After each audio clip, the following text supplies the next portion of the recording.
দশম শ্ৰেণীৰ ছাত্ৰ ছাত্ৰীসকল, তোমালোকক প্ৰথমতে সকলোলৈ সুপ্ৰভাত থাকিল। আজি মই তোমালোকক চেপ্টাৰ 5ৰ মৌলৰ পৰ্যায়বৃত্তৰ শ্ৰেণী বিভাজনৰ বিষয়ে বুজাবলৈ লৈছোঁ। প্ৰথম কথা হ'ল মৌলক বৰ্গীকৰণ কিয় কৰা হয়।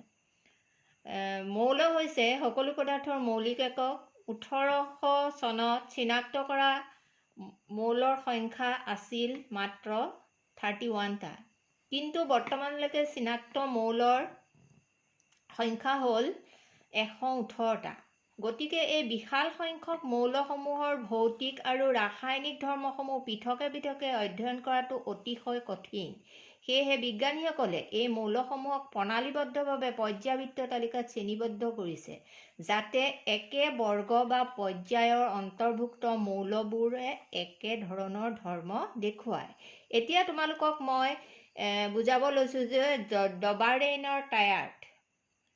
1817 চনত জাৰ্মান ৰসায়নবিদ জোহান ওলফগেং ডবাৰেনে একে ধৰ্মবিশিষ্ট মৌলবোৰক একোটা গোটত সজাবলৈ যত্ন কৰিছিল।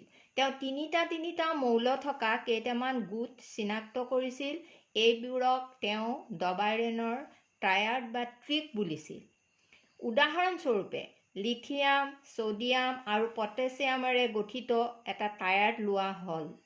ইয়াত লিথিয়ামৰ পাৰমাণৱিক ভৰ হ'ল 6.9, ছ'ডিয়ামৰ পাৰমাণৱিক ভৰ হ'ল 23.0, পটাছিয়ামৰ পাৰমাণৱিক ভৰ হ'ল 39.0।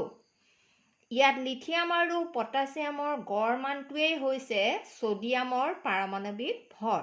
অৰ্থাৎ ছ'ডিয়ামৰ গড় পাৰমাণৱিক ভৰ তোমালোকক মই উলিয়াই দেখাইছোঁ।